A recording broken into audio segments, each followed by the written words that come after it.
palavra de Deus no livro de Romanos. Nós compartilhamos algumas coisas, algumas informações. Vou relembrar aqui aos irmãos alguns detalhes da carta. Vimos que a carta de Paulo, que Paulo escreveu essa aqui aos Romanos, a igreja lá em Roma, ela foi escrita por volta do ano 57 depois de Cristo. E vimos também que ele escreveu essa carta no final da sua terceira viagem missionária. Ele estava lá na cidade de Corinto, quando escreveu a carta aos Romanos, e enviou até essa igreja que se encontrava lá na cidade de Roma, a igreja se encontrava na cidade de Roma, através da irmã Febe, que era diaconisa, e ela estava lá perto de Corinto, uma cidade chamada Sencréia, e ela levou. O apóstolo Paulo, vimos também, não foi o fundador da igreja de Roma, assim como Pedro também não fundou a igreja de Roma. Quem fundou foram irmãos que saíram de Jerusalém e voltaram por causa de uma perseguição que houve, voltaram para lá, para a cidade de Roma, a cidade nativa deles, Natal, e ali começaram a pregar o evangelho e formou sua comunidade. E aqui Paulo está escrevendo, obrigado, essa carta para abençoar a vida da igreja, que com certeza é para abençoar a nossa vida hoje. E amados, a carta de Paulo aos Romanos é a carta mais profunda do Novo Testamento. É o que tem um conteúdo teológico mais assim, vamos dizer, aquele conteúdo que eu gosto de chamar aquela feijoada boa, assim, para a nossa alma, né? Alimenta assim, para a gente dar aquela suadeira para meditar. Você, meu Deus, que coisa profunda! Porque ela foi feita justamente para aprofundar a fé lá dos irmãos da igreja de Roma. Ele não tinha tido ainda a oportunidade de estar pessoalmente compartilhando, ensinando a igreja aquilo que ele cria, que tinha aprendido do Senhor. Então ele escreve uma carta bem detalhada, bem profunda, para amadurecer mais aquela igreja lá em Roma. E assim foi. E por que, queridos, nós devemos estar atentos a doutrinas? Tem gente que não gosta de doutrina. E isso é um mal que você está fazendo a você. Se o crente que não gosta de doutrina, ele está fazendo mal para ele. Na verdade, o inimigo não quer que você goste de doutrina mesmo, não. Mas uma coisa é usos e costumes, isso é uma coisa. Outra coisa é doutrina bíblica. Doutrina, essa palavra doutrina que muitos acham pesada demais, nada mais significa do que ensinamento. Quando fala doutrina, está falando de ensinamento. E Jesus, ele foi conhecido pela comunidade judaica como Rabi. Só chamava ele de Rabi sem ter passado por uma escola judaica para ser Rabi. Porque viam em Jesus justamente um mestre. Rabi significa mestre. Um mestre que ensinava coisas profundas, justamente estava lá desde 12 anos, dialogando com doutores da lei, então ficava impressionado. Porque eram coisas profundas que Jesus Cristo ensinava, como está escrito nos Evangelhos. E o povo de Deus tem que buscar coisas profundas para a sua alma, porque nosso Deus é profundo.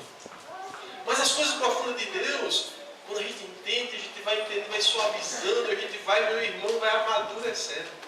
Então é um privilégio a gente conhecer as coisas que Deus permitiu que nós conhecêssemos, está aqui registrada na sua palavra. Então você deve querer justamente conhecer as doutrinas cristãs, e a carta de Paulo aos Romanos, ela contém a maior parte das doutrinas cristãs estão aqui, na carta de Paulo aos Romanos, relacionada à fé cristã, então nessa carta. Então você conhecendo essa carta profundamente, meu irmão, primeiro você está agradando a Deus, porque isso é vontade de Deus para a sua vida. Em segundo lugar, você vai estar, sabe, fazendo o quê? Está amenizando o sofrimento para a tua vida. Está diminuindo a quantidade de carga de sofrimento que você vai ter que passar nessa vida. Sabe por quê? Porque a palavra diz assim: o meu povo sofre porque lhe falta entendimento. Então o sofrimento está ali atrelado à falta de entendimento. Então quanto mais entendimento o povo de Deus tem, menos sofrimento ele vai ter na vida. É lá e low. Vou replicar no dominó, né? É batata. Isso é o que Deus quer. Porém o inimigo não quer, meu irmão, que você cresça. Eu tenho impressionado, eu ando muito nas igrejas. E aí a gente vê o esforço que os pastores têm feito, meu irmão, para incentivar a igreja a ler a Bíblia. É impressionante. Olha, vamos fazer a dinâmica disso. Olha, está aqui no boletim, acompanha, lê, você consegue ler a Bíblia. É impressionante o esforço que os pastores fazem para ver se a pessoa acorda para a leitura, para o estudo da palavra de Deus. E quando na verdade os maiores interessados, meu irmão, minha irmã, somos nós mesmos. Somos nós mesmos. Então nós devemos atentar para o que a palavra de Deus quer. E em segundo lugar, nós devemos conhecer e buscar estudar profundamente a palavra de Deus. Sabe por quê? para a gente viver menos confuso. Vento de doutrina sempre teve, desde Paulo até agora. Paulo falou assim, ó, na época de Paulo escreveu lá em Éfeso, fala assim, olha, meus irmãos, não seja como criança não, que é levado de um lado para o outro, por todo o vento de doutrina. Sabe, criança geralmente não para, né? A gente vai amadurecendo e vai ficar mais quieto, mas está lá, quer ficar se movimentando. E assim era o povo da época de Paulo, assim como é em nossos dias, meus irmãos. Até que o crente fique maduro, ele muda a postura dele. Mas enquanto ele é menino na fé, ele é levado por tudo que estão dizendo. Olha, pastor fulano disse isso, pastor ciclano disse é de Deus, apóstolo, bispo tal, e é levado pelos modismos, pelas invenções, porque lhe falta conhecimento da palavra de Deus. Em relação a isso, eu vou dar aqui falar uma coisa também. Irmãos, tem gente na igreja que tem dom de língua, não é verdade? Mas como é que se deve usar dom de língua na igreja? Como é que a Bíblia ensina? Quem sabe? É para todo mundo falar língua ao mesmo tempo? Não. De jeito nenhum. A Bíblia fala, se você tem dom de língua, em primeiro lugar, para usar na igreja tem que ter intérprete. Se não tem intérprete, fique calado. Ouça em Deus. Ora em casa, dobra o joelho, não estava falando com Deus, Senhora. Mas na igreja tem que ter intérprete. Se você não tem o dom de interpretar, peça a Deus, Senhor, me dá a interpretação, para que eu possa edificar a tua igreja. Porque se ele ficar falando em língua, sem ter intérprete, ninguém vai entender nada. E diz a palavra, só você que se alegra com Deus, a bênção sua, que a alegria só é sua, você não compartilha com ninguém. E fica todo mundo sem entender, quem está falando se alegra, mas quem está ouvindo não entende nada. Por isso que Paulo diz assim, olha, na igreja tem que ser 3, e tem intérprete, e tem que ser um depois do outro. Está lá em 1 Coríntios, capítulo 12 a 14, ele é bem direitinho, está tudo bem explicado. Então, doutrina serve para isso, para nos orientar. Deus não é Deus de confusão. Deus quer as coisas feitas com ordem e decência. O nosso culto é um culto racional. Racional não significa seco, não. É com entendimento. Se eu estou aqui junto com vocês, pastor Felipe fala inglês, mas eu já falei isso aqui. Eu não vou pregar inglês para a igreja. Se não tem ninguém que vai aqui, e mesmo se tivesse gente que falasse inglês aqui, eu também ia fazer isso. Porque o Senhor está abençoando 1 ou 2 ou 3, e a igreja ficar sem o quê? Sem entendimento. Então não é lugar para falar inglês aqui, meu irmão. Aqui tem que falar com entendimento. Então tudo que a gente faz, a linguagem que o pastor já está falando, a igreja tem que entender. Opa, estou entendendo. Tem que responder com entendimento. E assim a gente cresce, edificado, meu irmão. Então as coisas acontecem nessa lei. Creio em tudo. Essa pessoa que crê sou eu, nas coisas de Deus, nas coisas do alto, né? Por vários e vários motivos. Mas eu creio na palavra de Deus e as coisas na prática, Deus não quer que sejam contrárias à palavra dele, porque Deus não é Deus de 2 palavras. Deus, ele fala as coisas e confia pelas Escrituras. Está aqui para nos orientar. Então, se você vai conhecendo, amado, você vai crescendo. Na nossa denominação também, nós não cremos, por exemplo, em pastora. Nós não temos pastora no nosso meio. Por que não tem pastor? Isso é preconceito? De jeito nenhum. É porque a Bíblia não ensina isso. A Bíblia ensina que quem comanda o rebanho do Senhor é o quê? Homens. Deus levanta homens, está na Bíblia. Jesus se cercou de 12 homens, apóstolos, para que dessem continuidade. O maior modelo ministerial é Jesus. Então essas coisas é importante para a gente o quê?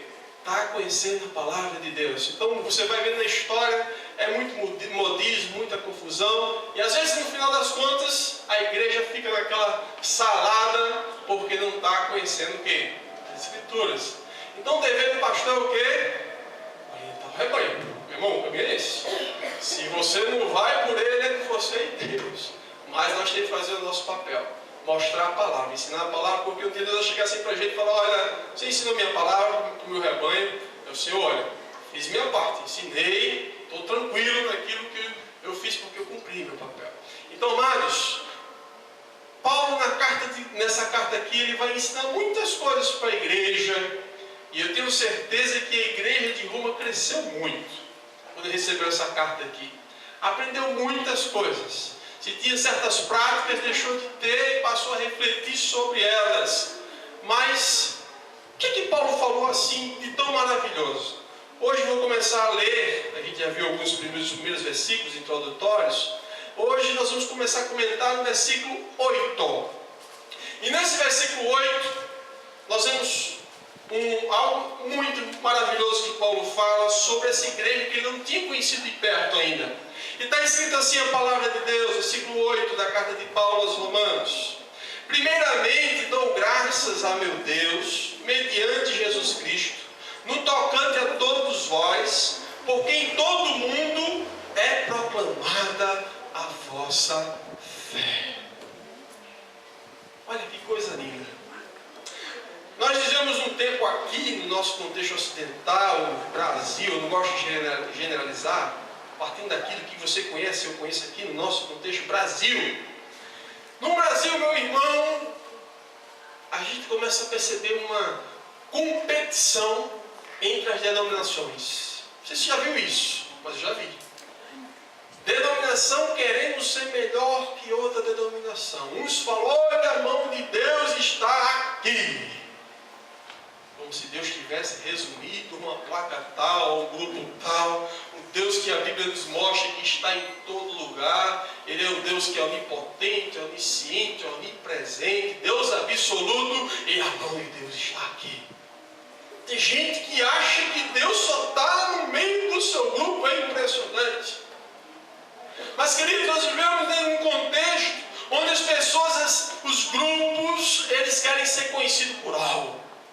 Tem denominações que querem ser conhecidas, por exemplo, pelo seu templo esplêndido. Vamos construir o templo mais belo, um templo faraônico, um templo da época de Salomão. Vamos mostrar o nosso esplendor através das nossas construções. Tem gente que é orientada assim para construir. Já outros grupos gostam, não, nós vamos ser conhecidos pelo nosso grupo de louvor, pela nossa banda.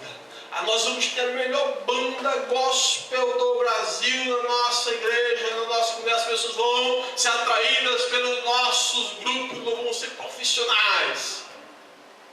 Já outros, não, nós vamos ser conhecidos no Brasil como o grupo que tem o maior número de fiéis, de seguidores, o maior número de membros. Tem tanta coisa, meu irmão, que no nosso contexto assim, que a gente tem liberdade, né, para viver o Evangelho, e essa liberdade a gente às vezes quer extrapolar, quer passar mais, usar ela para outros fins, e não o fim principal. E aí, amados, nós vemos Paulo aqui, nesse versículo que você acabou de ler comigo, ele está elogiando a igreja ali, aos romanos, lá em Roma, melhor dizendo, não porque tinha um grupo de louvor extraordinário, não porque era um grupo, sabe, que tinha um grupo de dança maravilhoso. Nada disso. O que Paulo fez Paulo elogiar aquela igreja, não foi nem um dom específico na igreja que se destacava, um dom ou outro. Nada disso.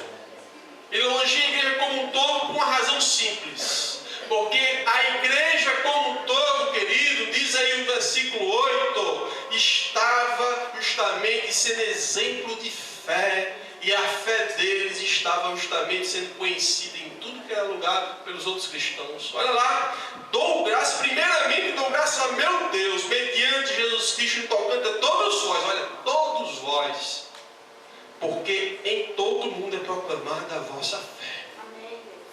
A fé daqueles irmãos, a seriedade, a sinceridade, o amor genuíno a Jesus era conhecido, meu irmão, não por causa das palavras dele, mas por causa da vivência. Nós estamos falando de uma igreja que estava justamente no lugar mais difícil de se encontrar naquela época, em Roma.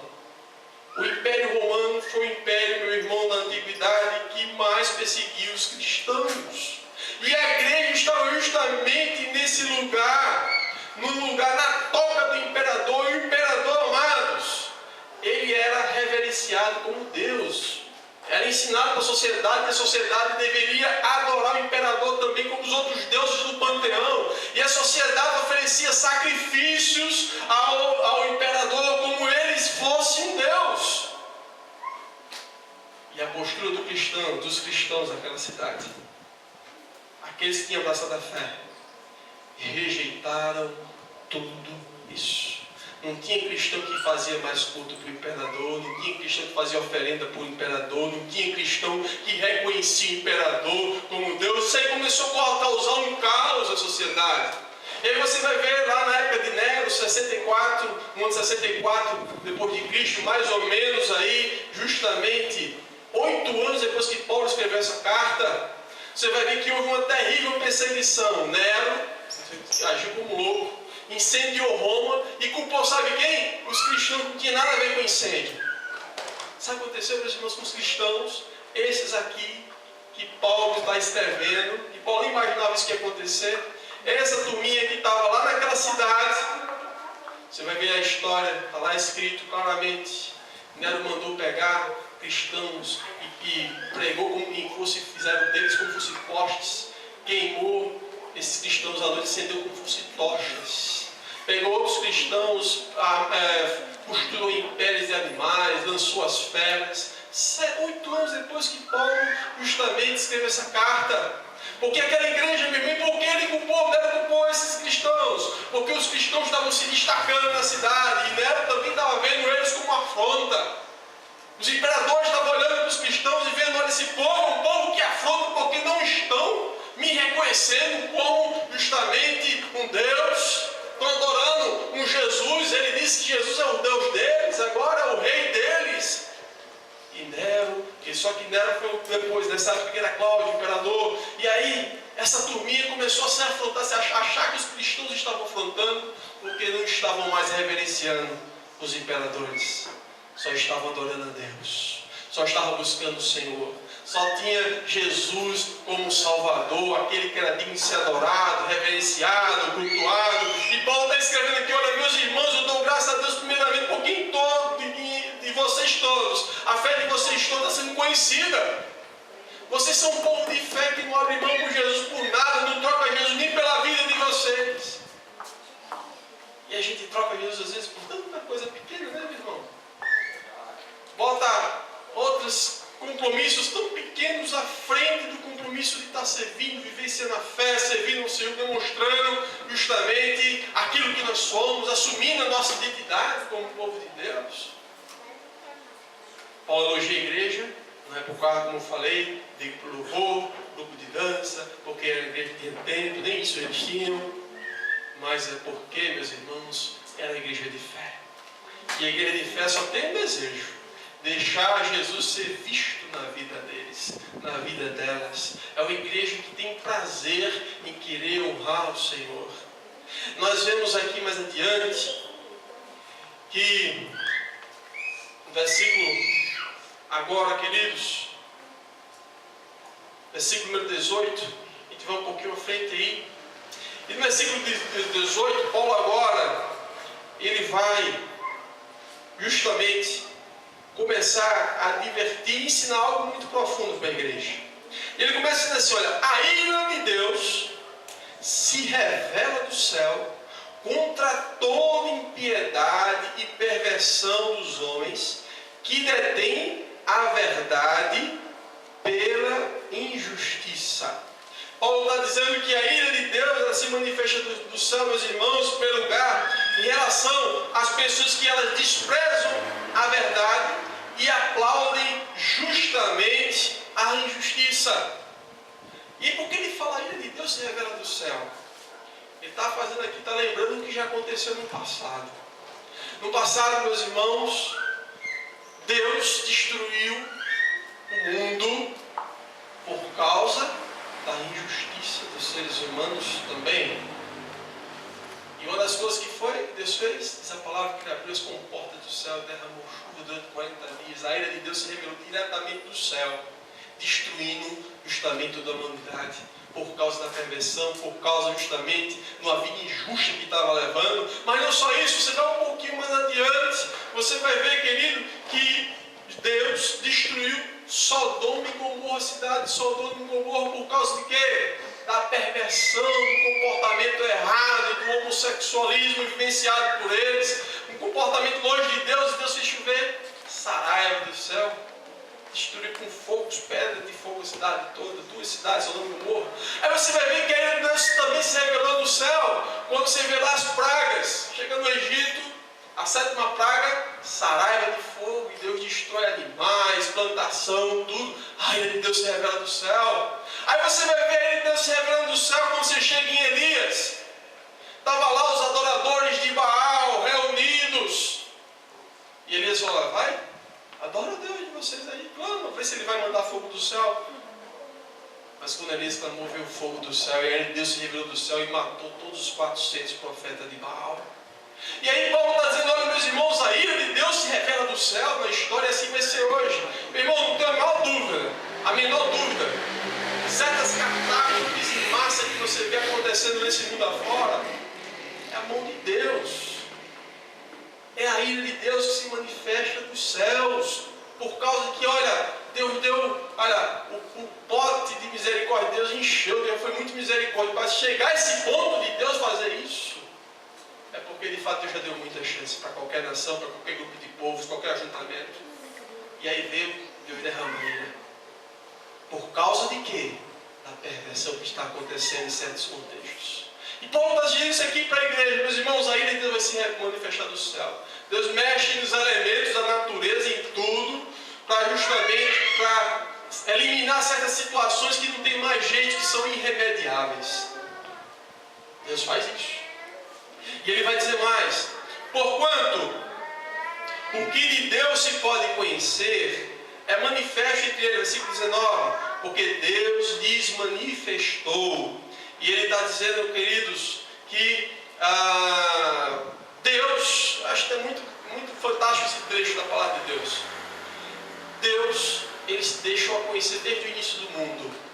Todo ser humano que pisou aqui em sã consciência, eles soube que Deus existe. Não tem um que não soube. Porque em cada um de nós há, lá no nosso DNA, justamente esses resquícios de Deus que nos faz saber que Deus existe. Não precisa ninguém ensinar isso para a gente, não. A gente já nasce com isso. Isso é como fosse por exemplo. Você já viu? Eu gosto de ver a natureza. Você já viu, por exemplo, vou pegar um exemplo bem de um animal que ninguém gosta, uma cobra. Cobrinha, já viu como cobra nasce? Ela nasce em ovos, né? E quando aqueles ovos abrem, se rompem, as cobrinhas, aí vão fazer o quê? Elas vão para uma sala de aula, sentar, e vai pedir a mamãe cobra para ensinar como é que caça, como é que faz para se alimentar, os bichinhos certos para comer. Já sabe, já nasce sabendo qual tipo de animalzinho vai comer e come, vai atrás. Já nasce sabendo que para morder e morde. Porque essa informação Deus colocou nesses animais. A natureza toda tem informação de Deus. Toda a natureza tem informações que Deus colocou, já fez programado para ter certos comportamentos básicos para desenvolver. Você pode sempre precisa ser ensinado por ninguém.